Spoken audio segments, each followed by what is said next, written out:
I wanted to introduce, it's interesting, I'm going to introduce Michael Margolis here and just talk about a little bit about him here. Michael and I met, we were trying to figure out what year it was. We think it was 2011.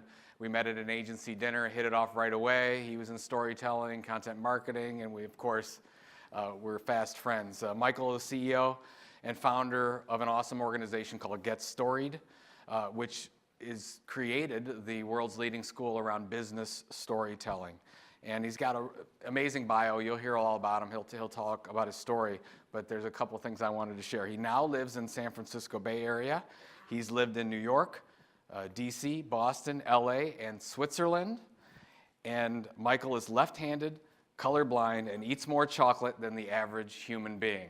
So, of course, with our chocolate bar, he fits right in. Please welcome Mr. Michael Margolis.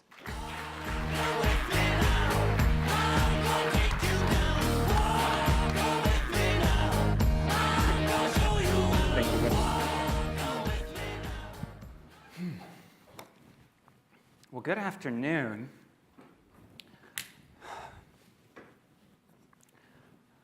How many of you got to enjoy Saturday and Sunday morning cartoons? So this is kind of sad. I had a very deprived childhood because I did not get to watch cartoons on Saturdays and Sundays. Now, before you go and call child services, rest assured, I was up to other fun things. See, in my household, on Saturdays and Sundays, my mom would pile us in the station wagon, and we would start driving through the neighborhood. And we were on a mission. We'd be looking for signs to garage sales, estate sales, anything that looked interesting. And we'd go and we'd rummage. We kind of had our way of sorting through the stuff. And most of the time it was crap, crap, crap, crap, crap. I think we got something here. And then we would take a look at it, and obviously we'd then try to negotiate for the cheapest price possible. Because let's be honest, what most of the things you find at garage sales is crap. Can't be that expensive. We'd buy all this crap, and then once it was in the station wagon, and as we finally made our way back home, something magical would happen. Once we pulled into the driveway, all of this crap, and I'm talking about piles of magazines from Time Life from the 1950s, or a big giant bucket of Barbie dolls and parts, all sorts of really random stuff, would suddenly be transformed from crap to super junk. In my household, we lived for super junk. And we would take this super junk into the garage. My mother had a very fancy Dewey Decimal System, because you need one for super junk, right? And we'd, of course, catalog the spoils of our journey. But then this is where it got interesting. We'd start having some fun. We would then go rummaging through the garage and grab a box. Could be an antique wooden box. It could be an interesting metal box. My favorite were the boxes that had the little hidden compartments in them. You can still find those kinds of boxes. They don't make them that much, but at a garage sale, you'd be amazed at stuff people will pull out of their attic. And those are the coolest boxes. So we would grab a box, and then we would start on a project.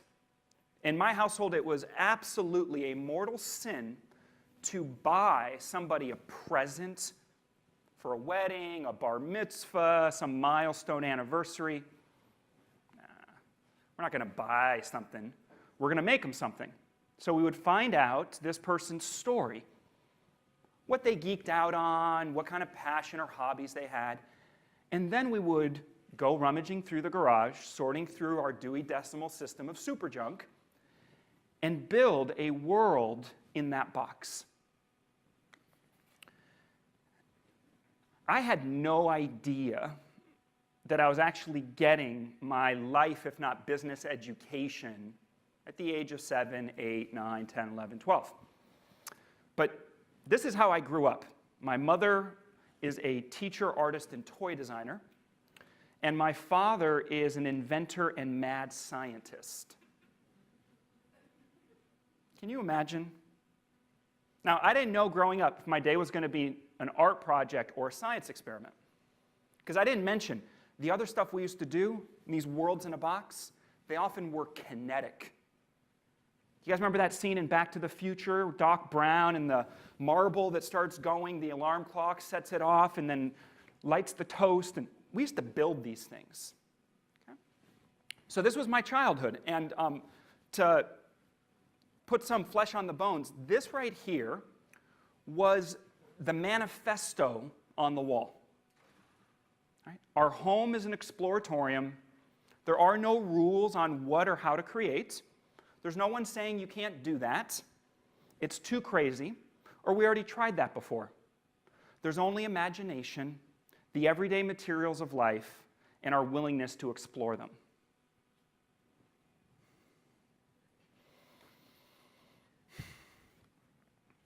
You might think a pretty charmed childhood despite not getting to watch cartoons.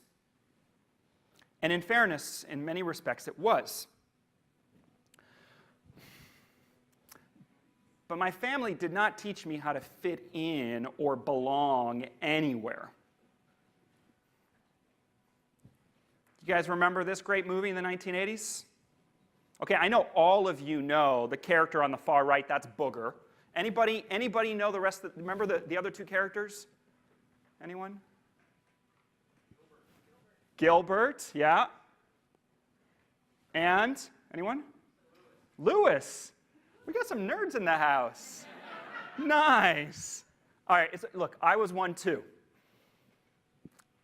And we forget, right? We were nerds long before it was cool to be a nerd.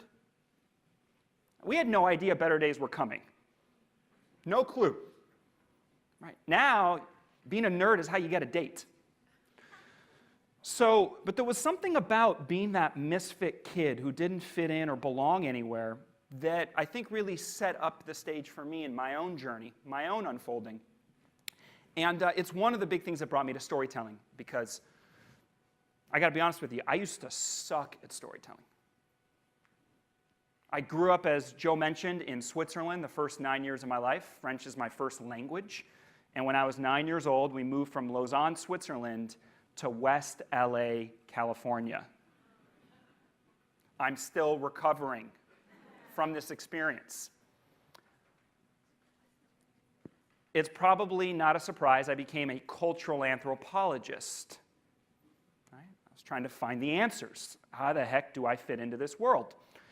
And then I became a social entrepreneur in the late 1990s, right as the internet economy took off. And I had a lot of early success, like many of us did in the late 90s. Right? And then, of course, I had the epic fail and crash and burn, like many of us did in the late 90s.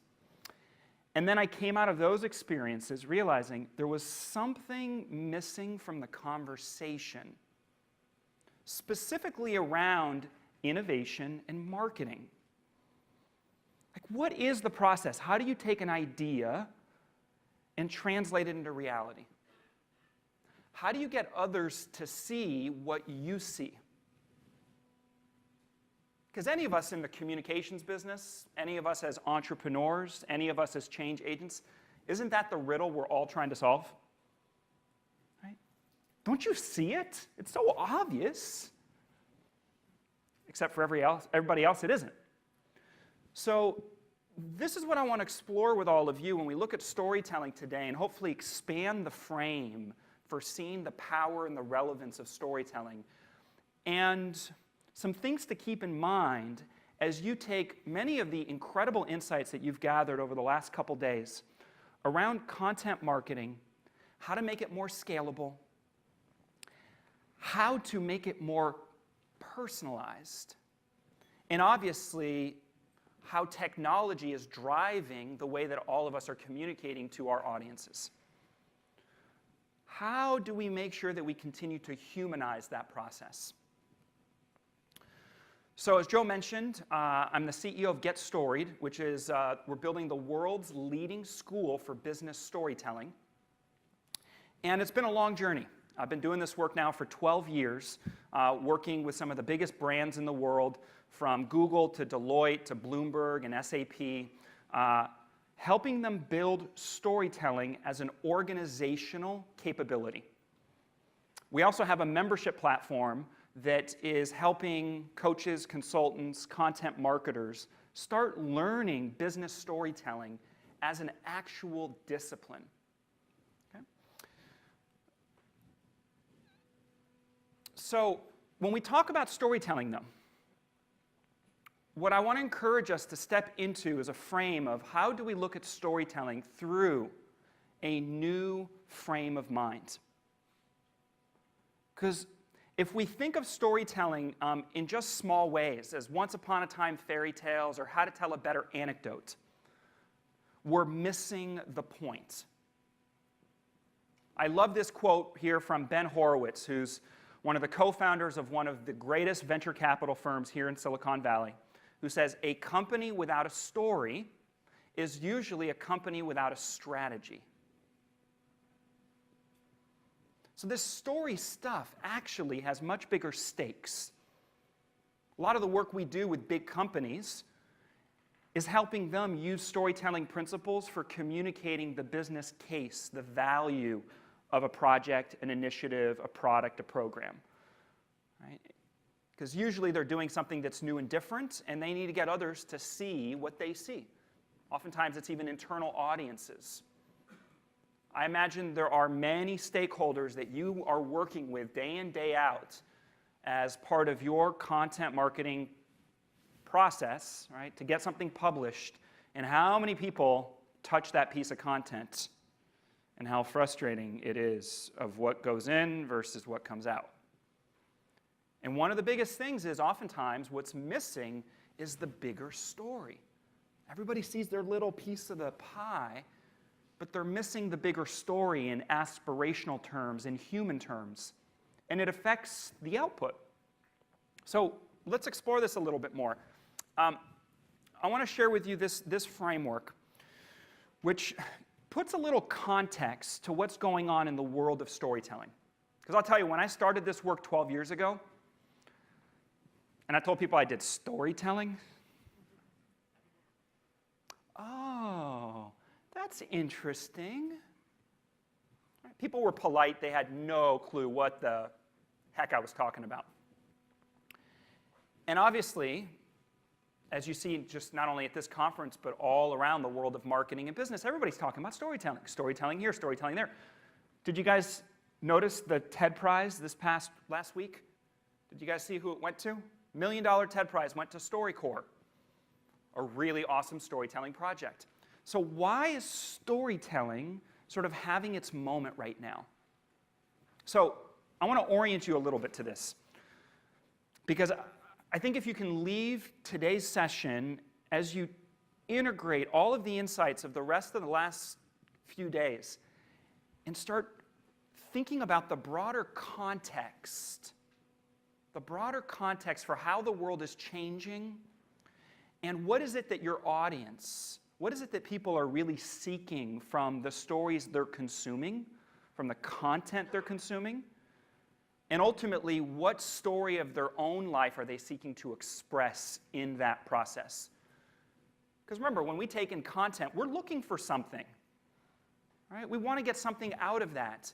And there's obviously a functional need oftentimes, but there's also an aspirational need. That's the thing I'm most interested in, that bigger aspirational need, and what is it that somebody is seeking to validate about themselves through the content, the story they're taking in. So if we come to this framework, the most basic way that people think of storytelling is as performance art. And it is an incredible performance art. Get on stage, share a story. There's a lot of places you can go and learn how to do that. Howard Rheingold, who was one of the founding editors of Wired magazine, one of the coolest things he said was that the internet was turning life into performance art. Think about it. What are people doing on their blogs, on their Facebook, on Twitter? Right? As people express themselves, it's life as performance art. Right? This is why everybody's getting interested in storytelling at a basic level. Everybody has a story. This is why something like StoryCorps is getting $1 million from the TED organization to recognize that everybody has a story worth telling. Let's start capturing that, even people who aren't playing online. So story is performance art. That's sort of stage one of storytelling. Really important, phenomenal stuff. But then it gets more interesting. Stage two of all of this is storytelling as business management framework. So marketing, as you all know, is storytelling. So is innovation, right? You're doing something that's never existed before. So what's somebody's point of reference? How do they know that what this thing is? Is it real? Why should I care about it? You got to tell the story. Okay. So there's ways that now storytelling is becoming part of the strategic conversation, like Ben Horowitz is pointing out. A company without a story is probably a company without a strategy. So that's stage two of all of this.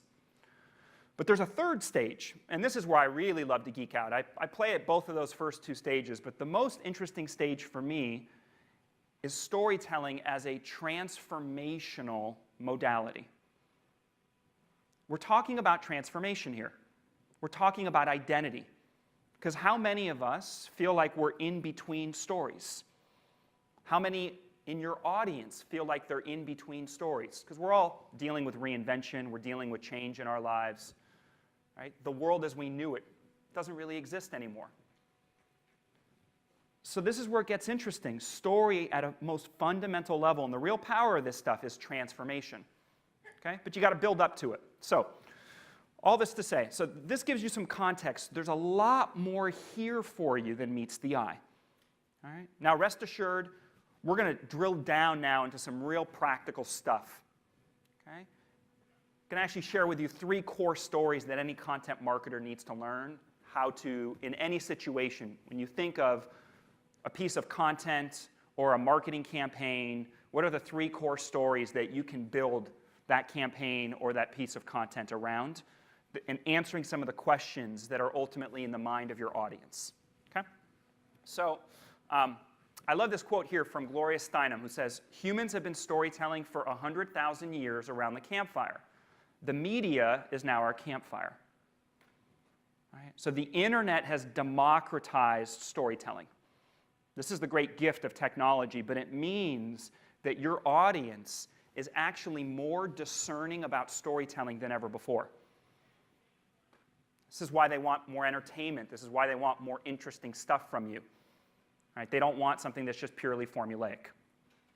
So, like I said, we're going to talk about 3 core stories, how to put a human face and voice on it, where to look for the bigger, deeper story, and why might you want to take a more expansive approach to storytelling. And some of this might feel like a bit of a maze to navigate through. We're going to talk about this. We often think of the hero's journey. And how many of you sometimes feel like you're that hero on this really crazy journey trying to get the rest of your organization to kind of get the joke around content marketing and the future that you're trying to invent and all the opportunities that are in front of you? All right, I feel your pain. I've spent much of my life feeling like a rebel, an outcast, a misfit. Like, don't you get it? Come on. It's really tiring and frustrating. So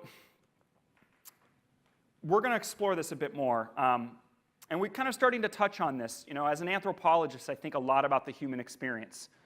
And I know you've been talking a lot about customer experience all through in content experience all throughout the last couple days.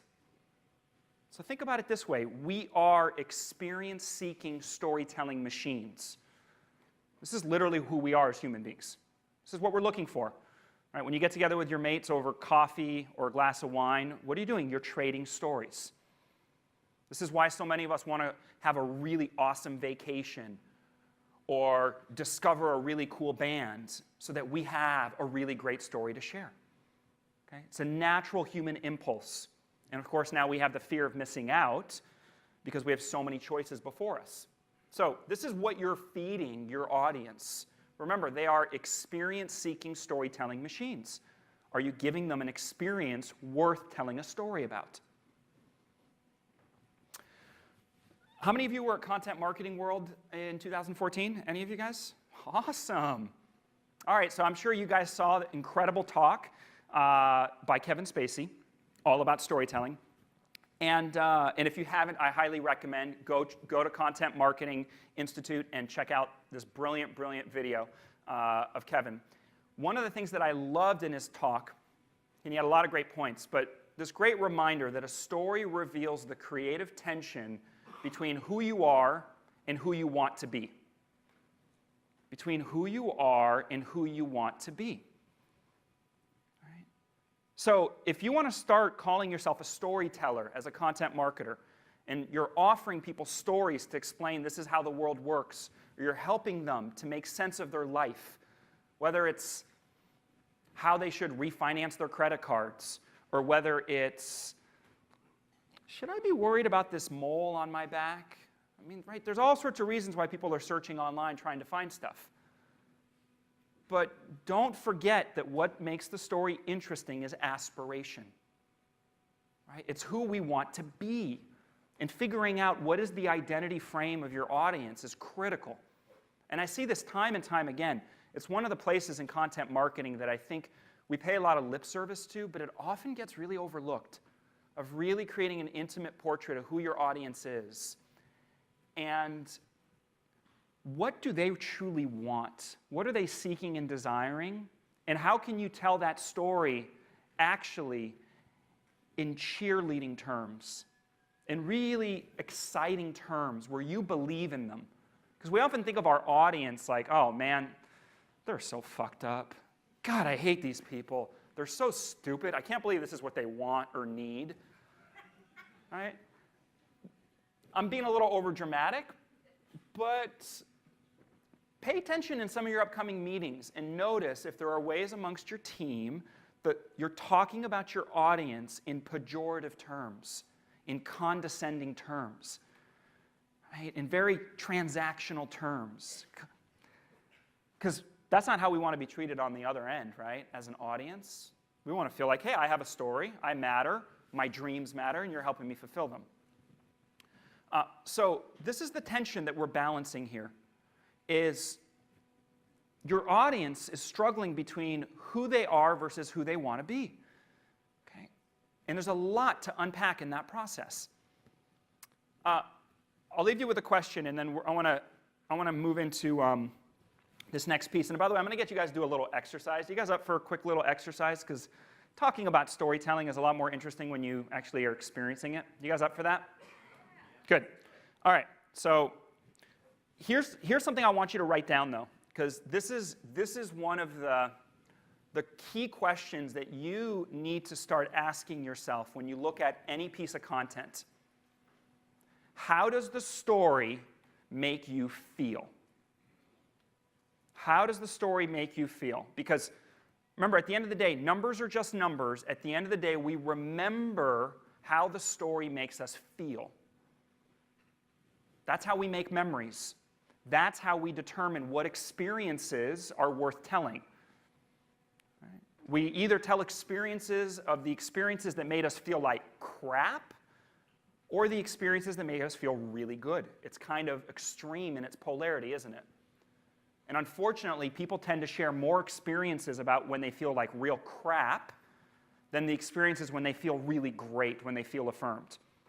But that's kind of the holy grail that you guys are after. How do you make people feel good? So this is one of the questions in the back of your mind that I want you to file away, both for today and going forward. All right, so with that, I want to share with you these 3 core stories that are critical to orient yourself. How do you help create more meaning? How do you help your audience locate themselves in the bigger story? So number 1 is origin story. Origins. So think of your favorite superheroes. Batman, Wonder Woman, Superman. They all have an epic origin story about where they come from, how they came into their powers, right? How they see the world. Okay. So I find this to be a really great metaphor for thinking about our own origins, because we usually think of our own origins and we take it for granted. We take it for granted. Now remember, there are few superheroes that are born superheroes. Instead, you become a superhero based on circumstances and then the choices that you make in the face of those circumstances. Okay? Circumstances and the choices that you make in the face of those circumstances. Right? This is what makes a story. It's the choices that we make. So, give you a couple examples. Many of you guys know Gary Vaynerchuk, right? Real outspoken voice in the world of social media. He has a really awesome superhero origins. Have you guys heard this? Have you heard his backstory? Right? So, basically to paraphrase, Gary Vaynerchuk is an American businessman born in Belarus who, natural-born hustler, used to run a franchise of neighborhood lemonade stands and used to make a killing selling baseball cards at school. When he was 13 or 15 years old, he got pulled into the family business, American Discount Liquors or something to that effect. And you can just imagine, if any of you guys know Gary, can you imagine him? Gary, we need to clean up on aisle 7. Could you restock the Pinot? Can you imagine a guy like Gary just working in the family business, like pulling his hair out, going nuts, losing his mind? And obviously, he then went on to recognize, wow, the same passion that people have for baseball cards is really similar to the passion people have for wine. And you know what that passion is? Story. What's the difference between a $100 bottle of wine and a $500 bottle of wine? How many of you can really tell the difference? Can you? All right, we got one or two, like in the house, right? But at the end of the day, it's really more than anything the story, right? Our perception of values. So, but you get a sense of what makes Gary tick when you hear that story. Comedian Sandra Bernhard. I remember reading this interview she did in Time Out New York, on the back page where they talked to a celebrity. And she had this one line that blew me away. And this is what she said. My father, he's a proctologist. And my mother, she's an abstract artist. Pretty much sums up how I view the world. And in that moment, I realized, wow, I never thought about defining myself as the mutant love child of my father and mother. Right? Think about that for yourself for a moment. My dad, mad scientist and inventor. My mom, teacher, artist, toy designer. It was so obvious, right? Right in front of my face. It took me 30 plus years to realize how much I was that mutant love child. So think about that for yourself for a moment. Think about who's your father, who's your mother, right? Think about where you were born and raised. And take a moment, if you have a piece of paper, I want you to just jot down a few reflections on these questions. Jot down a few reflections on these questions. So, where were you born and raised? Who were your parents or family? Right? And we each have different childhood and backgrounds. Sometimes whoever our parents are, let's be honest, we had to run the opposite direction because our life depended on it. But maybe there was somebody else in your life that you consider your family, or your teacher or your mentor. So what was that story of origin for you? The third question, what have you been most curious about? Like curious to study. And it might have been what you've gone to school, but it also could be the things that you've just wanted to geek out on. And I know we got some serious geeks in the house. We got a lot of Revenge of the Nerds represent. So what were you geeking out on growing up? What were the things you were most passionate to want to understand? This is how the world works. Because we all have our own unique interests, don't we? Okay. Last question, it's the most important question, because I'm going to have you do a little exercise here. This last question is basically, why do you care about the things you care about? And the way you're going to answer that last question is by sharing with your partner something about the first three. Okay? So you're looking for what are the clues about your childhood, about your origins that help explain what makes you tick, that helps reveal your own superhero origins, your own setup, the circumstances that forged how you see the world. Does that make sense? Okay. So here's how it's going to work. In a moment, I'm going to ask you to get together with a partner. You're going to turn to somebody, maybe ideally somebody you haven't met yet, and you're going to decide who's the storyteller and who's the story listener. You're going to each have a chance to share your story, don't worry. And as a storyteller, I'm going to give you 60 seconds to share your story. Story listener, we're going to geek out here for a moment. So story listener, you're going to have actually a really active role.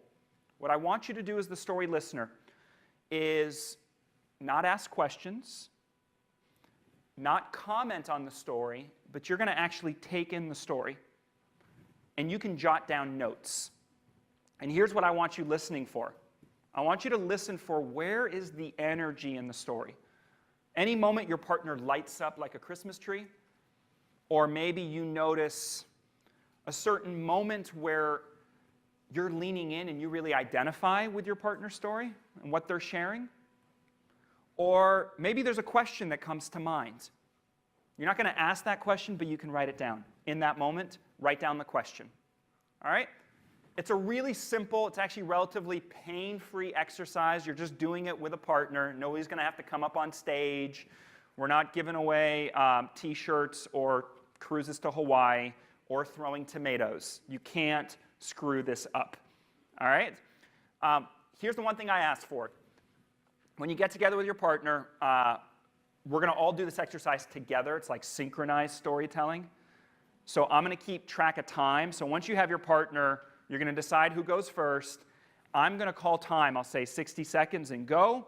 I will give a 20-second warning. And when time's up, we're all going to stop. Doesn't matter where you are in your story. We're all going to stop, catch our breath for a couple seconds. We're going to let the room go completely quiet. And then you're going to switch roles. And we'll do the same thing again. Okay? So let me grab my little stopwatch here. So go ahead and find a partner. Okay? Raise your hand if you need a partner. Anybody still need a partner? Look around. Raise your hand and look around. Anyone?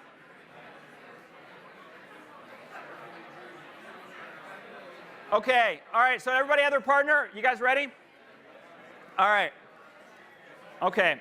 And if you're skipping out on the exercise, it's kind of sad because you're here at a conference to network and actually learn a thing or two. But it's totally cool. So to you guys who are sticking around, you're going to actually, trust me, every single person here that's doing this exercise, you are going to be blown away by what you experience in these just couple minutes. This is why I do this everywhere I go. Okay? We're going to talk about it. So, all right. So have you decided who's going first? What's that? Yeah, you're answering the 4 questions, but it's not a checklist. So don't feel forced that you have to hit all of it. It was just meant to get the mind thinking. You just need to share something about your childhood, your origins, that explains what makes you tick, why you care about the things you care about in the work you do, the role that you're in, how you see the world. That's all. And you can answer that in 1,000 different ways. All right? So does everybody know who's going first? Yeah. Yes? All right, so 60 seconds on the clock. Remember, I'm going to give you a 20-second warning, and then I'm going to call when it's time to stop. All right, so 60 seconds and go.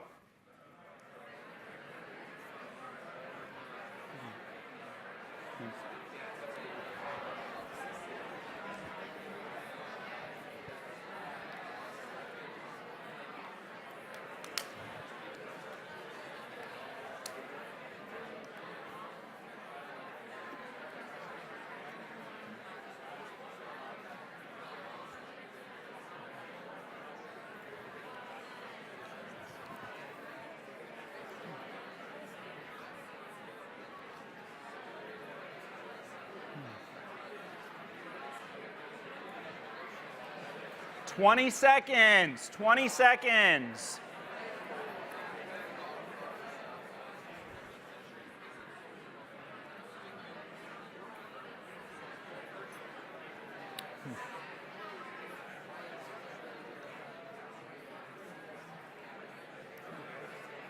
Okay. Time is up. So catch your breath. Press pause. Just let the stories settle.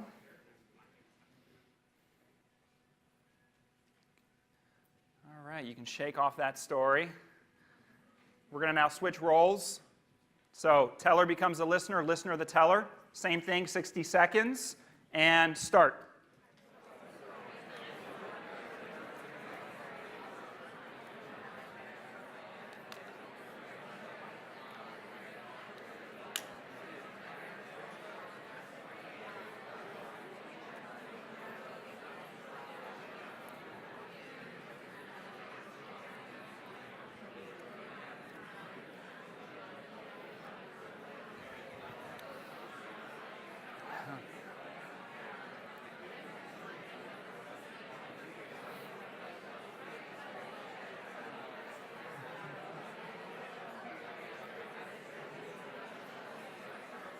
Twenty seconds, 20 seconds.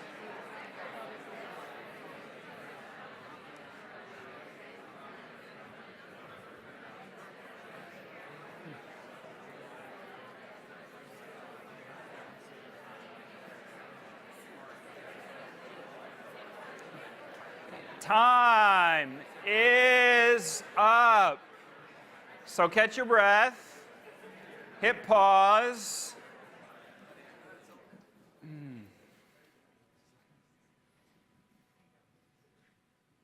60 seconds goes pretty fast, huh?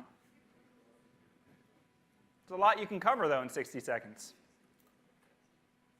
All right, so here's the next thing we're going to do real quick. You're going to have fun with this. You're now going to have a focus group of one. Okay. So here's how it works.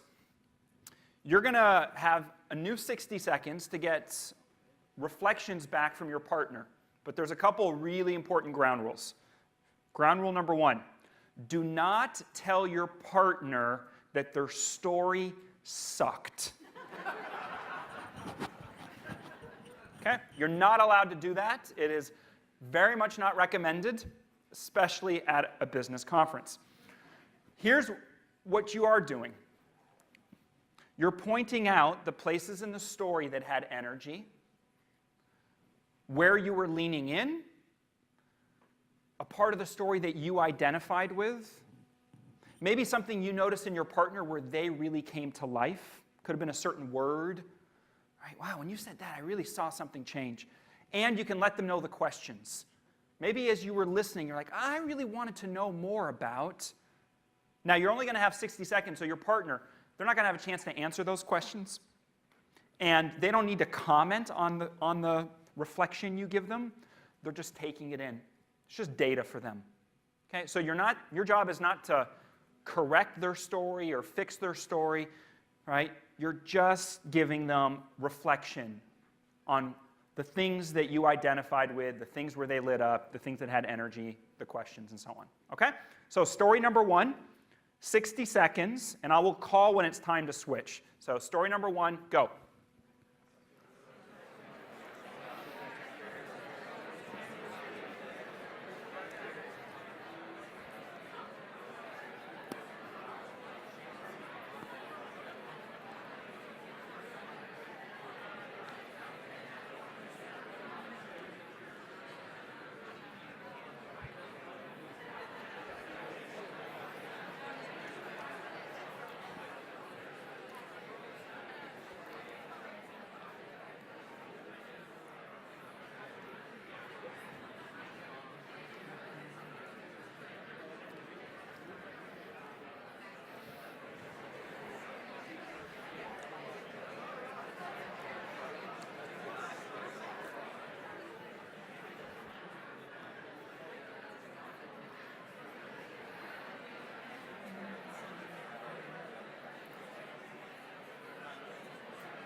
Time to switch.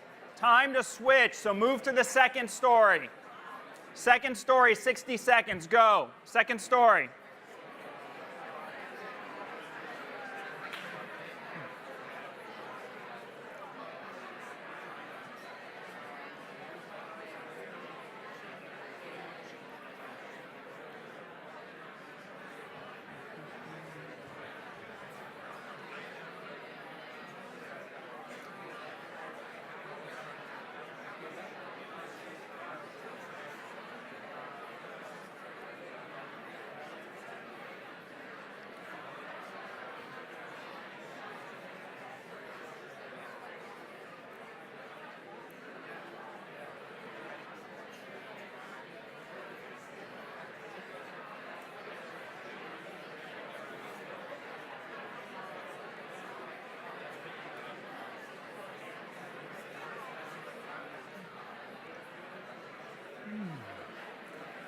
Time is up. So bringing your share to a close, completing your focus group of one. There's a lot you can learn about your story in just a couple minutes, isn't there?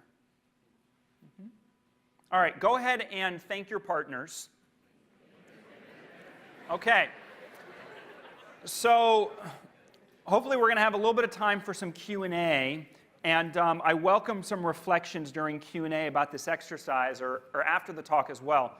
But I'll tell you, in my experience, having done this exercise hundreds of times, it never fails to help people discover the invisible lines of connection.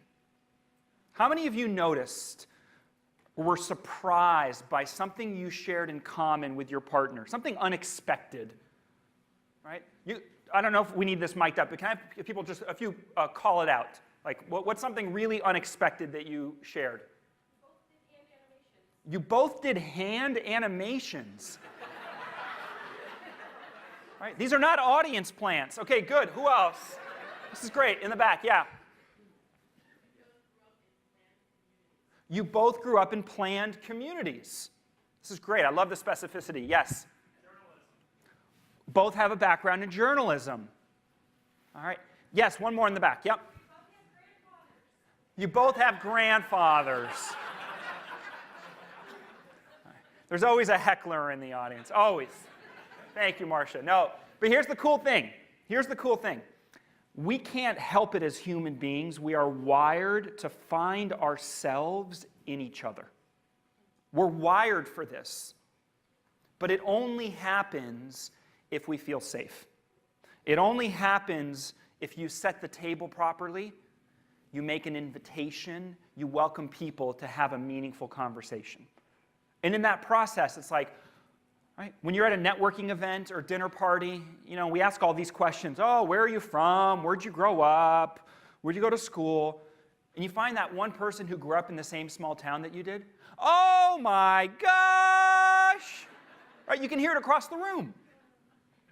Right? Because we're just wired. We're always trying to make these connections. So I know you might be thinking like, dude, Michael, this origin story stuff, I mean, this is so removed from my day-to-day.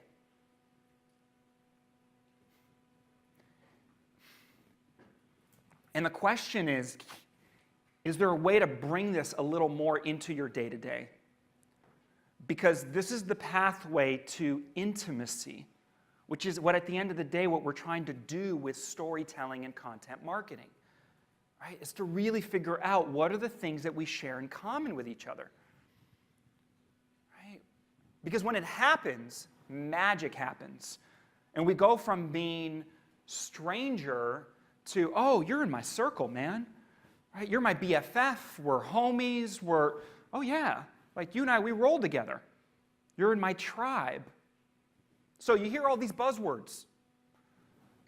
Like what we're doing with branding is trying to gather a tribe, and people talk about community. I mean, all these buzzwords around content marketing, if you really get down to it, it's what you just did in those 2 minutes. How do you facilitate more of that? And part of it is just, obviously you can do this with your team. You can do this in just bringing more sensitivity to how do we really get to know who our audience is? And how do we really start to think about the things that matter most in people's lives? So, by the way, you might also be thinking about this in the context of brands that you're working for. There are ways you can apply this in a brand context or in a product context. So this is the story of Cliff Bar. This guy, Gary, he used to actually live in his parents' garage, and he was like in his 30s, because he just liked to spend his days and weekends going on 50, 100-mile bike rides with his buddies. And, of course, his parents were like, Gary, you ever going to get a job? And so he used to tinker around in the garage, and, he actually, what led him to tinker in the garage was he was on one of these big, long rides, and he was eating some crap. He was like, oh man, the stuff that we eat, to keep our energy up as we're doing this stuff really sucks. So he went into the garage, started tinkering around, and that's how he invented the Cliff Bar. And since he was kind of mooching off his parents and felt a little guilty about it, he named the bar after his dad, Cliff. Seems like a fair exchange, right? So that's the story. Now, think about it. So many brands out there, they have these little origin stories, or any new product on the supermarket shelf, they have that little origin story. What are some of your favorites, right? I love Tom and Tom's, like Nantucket Nectars. You guys remember that little story? Like two guys who used to make smoothies on a little boat in Nantucket during the summer as college kids, and then they built that up. We love these stories that kind of draw us in. So here, by the way, are 4 questions that bring this back to the brand or product level. Okay? So I just want to connect the dots for you. Because you might be going, all right, Michael, that was great. I just did this little personal, individual exercise, but what the heck am I supposed to do with this? This is how it plays out at the brand and product level. Because these are the questions in the mind of your audience. Where does this thing come from? Right? Who's behind it? Like, what's the voice? Because at the end of the day, we want to connect with other human beings. And this is one of the biggest challenges to content marketing, is most big organizations, we like to hide behind our ideas. There are very few people who are willing to be the public face for all of this content. And that's a real struggle, right? To unpack that, and how do you really democratize the storytelling process across an organization? So who has permission to tell the story? It's a whole other question.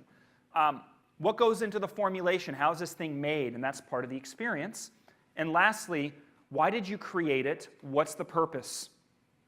Motivations is a really big question. Really big question in the mind of any audience. They want to know, what are your motivations? Okay, we're going to circle back to that in just a minute.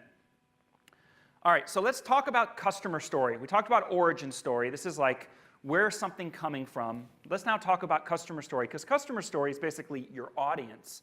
You can't tell a story without being in relationship to somebody else, right? It's like if you tell a story in the forest and there's nobody around to hear it, does that story exist? Right? Maybe, but it kind of sucks there's nobody around to hear it, right? Okay, so here's the ultimate question. This is the ultimate question in the mind of any audience. Here's what they're asking themselves. Anytime they're consuming a piece of your content. This is the unconscious. I'm an anthropologist. I study this stuff. So I have a way of getting inside people's minds and listening really carefully. And here's what I've learned. The ultimate question. You guys ready? This is the question everybody's asking. Are you just trying to sell me more shit? Or do you give a shit about my world and making my world better? That's the question. That's the program, the script running inside of every single one of our minds. Because think of how many things hit your email inbox or are flowing through your Facebook feed demanding your attention. Look at me, over here, click this, opt into this offer, right? I mean, we're bombarded with everybody trying to get our attention. So that's the question in our mind. For some, maybe it's a little less rosy and a little more proper than the way I put it, but that's really the question, all right? Are you just selling crap, or do you give a crap? And how do you get to really identifying within your sphere, your product category, your content category, what is it that you guys really give a crap about? Because that's the emotional content that's going to make for having a story worth telling. And this is why I'm a big advocate for the power of storytelling in business and what we can do with this. But there's a way where there's a lot of focus on like the tips, the tricks, the tactics. And I think we just need to be really careful as an industry about just putting lipstick on a pig. Because if you don't have the story worth telling, this stuff really doesn't stick.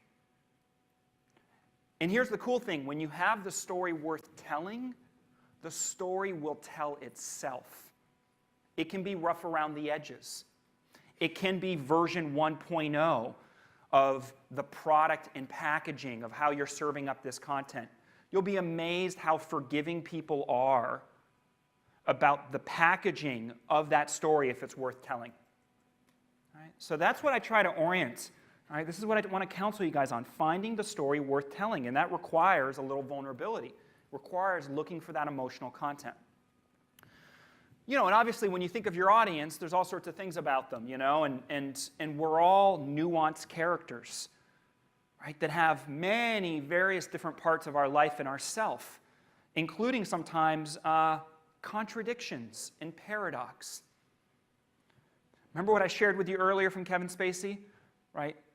What makes a story interesting is the creative tension between who we are versus who we want to be. Right? And there's oftentimes a creative tension between those two. This is where you want to mine and explore the deeper story. This might be obvious, but you'd be surprised how often I have to remind people of this. The story people are interested in most is a story that's somehow about themselves. Okay? So that one of the biggest mistakes that you can make with business storytelling is to make yourself, your brand, your product, the hero of the story. This is really big in the technology world, right, where they make the product and the features the hero.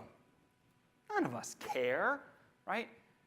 Instead, we want to be, we want to make the customer the hero of the story, right? So let me I want to play real quick. These are a couple quick examples, some of my favorites. Watch these short little commercials making the customer the hero of the story. All right, here we go. You know that guy who sells those remote control helicopters at the mall? Buy 'em or don't, whatever, man. Either way, he gets to fly helicopters all day. I'm talking Da Vinci-style flying machines. He's dating Kayla, the lotion girl. Able-bodied athleticism.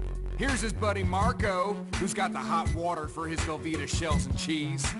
Achieve your dreams. Liquid gold. Eat like that guy you know. Now hold on, we got one more. Watch this.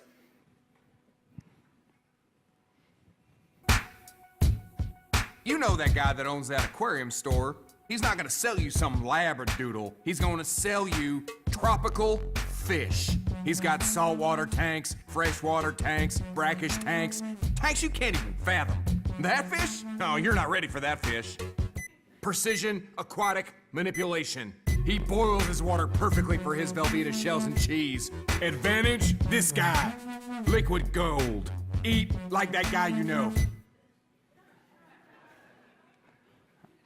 Now, I know these are a little tongue-in-cheek. They're a bit silly, but they're freaking brilliant. Right? They're taking a product that so many of us have dismissed, and they're thinking about, well, who actually takes pride in this product, and how do we celebrate basically that persona, that avatar? And notice, in the second example especially, my favorite line, it's become an inside joke inside my company. Do you guys remember that line? Oh, that fish? You're not ready for that fish. Right? The brilliance of that line is that it shows you that this guy, both of these characters who are they're hustlers in their own little world, but they have, the second guy, right, in the aquarium shop, he has a moral code. Oh, that fish. No, you're not ready for that fish. Right? So in a moment, you get that glimpse into who this character really is. All right? So just some fun, playful examples of thinking about who your customer is and making them the hero of the story. So lastly, I want to talk to you about the product story. And I'm going to play one more video here. This is from Beth Comstock, Behind every CMO at person, GE. behind every company, behind everything, there's a story of how it got there. And the most relevant stories connect on a personal level. I'm Beth Comstock. I lead marketing and innovation at GE. People have a lot of choices, especially now. We're all bombarded with options of where to place our time. And I think in the world we're inhabiting, a world where it's more machines talking, people talking, connected via social media, the ability to simplify is very important. If you're a company or you're corporate storytelling, how are you memorable when you have very complicated things you have to talk about? I find often in business, we only want a logical, mathematical, financial dealing. And the reality is you have to be about a story to connect to a person, to connect to a customer, to connect to a product. I think increasingly we want to know where our fabric came from. We want to know where the materials in our watch came from, in our jet engine. We want to understand what happened to get us to where we are. You can't sell something until you've entered someone's mind. We talk about market share, but it's really about getting mind share, getting inside people's minds and creating a story for what's possible. So here you have it, right? Connecting the dots and looking at the ways in which what all of us are doing is storytelling. It's the source code of humanity, right? This is the thing that ultimately connects us to each other, and it's the connections that we're seeking to make with any product or piece of content we're being presented with. So we shared with you today 3 core stories, right? Origins, customer, and product. There's actually 2 more, which is the brand story and the culture story. As you learn these core stories, what you do is you actually can start mapping a story world, the universe that your content and your message basically occupies. Because remember that your audience is trying to locate themselves in your story. They're trying to decide, do I belong here? Is this a place for me? Can I trust this world? So these 5 stories actually are the ways that you can build that map that ultimately then informs all of the content marketing that you're doing. I've got 4 questions to leave you with as you continue to think about how can you humanize your content. Question number 1. What is your highest intent or motivation? And look, we're all selling something. There's nothing wrong with selling something. We all are here to make money and be successful. Profit is a really important measure of that success. But remember that our audience, right, your customer, they don't care about your profit. They care about their needs and wants and desires. And how are you communicating and demonstrating to them you truly care, right? So that's number 1. Getting to that deeper intent and motivation. Number 2, what does your audience actually want or desire? That's what makes a story interesting. Who wants what? What stands in their way? Right? So remember to go back to want and desire. Number 3, how is the context changing or evolving? Because whatever's changing in the world of financial services, whatever's changing in the world of healthcare, whatever's changing in the world of education or insurance or law, whatever field of industry you're in, it's the context that's changing that actually what makes for the interesting story. This is why people are coming to you for content, because they're trying to make sense of a changing world. So if you feel like sometimes you're too narrow in, like, oh, but we don't have something interesting or a bigger story to tell, go back to the bigger context. And I guarantee you, you're taking for granted what everybody else most wants and needs to know. It's one of the biggest mistakes I see all the time. We forget to tell the context that sets the scene, that reminds people why it matters. Okay? Last question. Why should anybody believe you and trust that your story is for real? Right? Why should I trust that this is for real? Okay? And what is it that you're establishing that is strengthening that relationship and rapport? Because remember, when you know somebody and the trust is there, we also become so much more forgiving.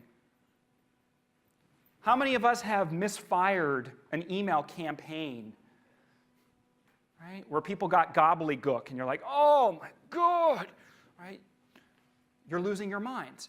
These things happen all the time, but if you can build the trust and the rapport with your audience, they'll be forgiving about the hiccups far more than if you're just operating in a transactional context. All right, so 4 questions. How you can go about continuing to humanize content. Lastly, I'll leave you with this.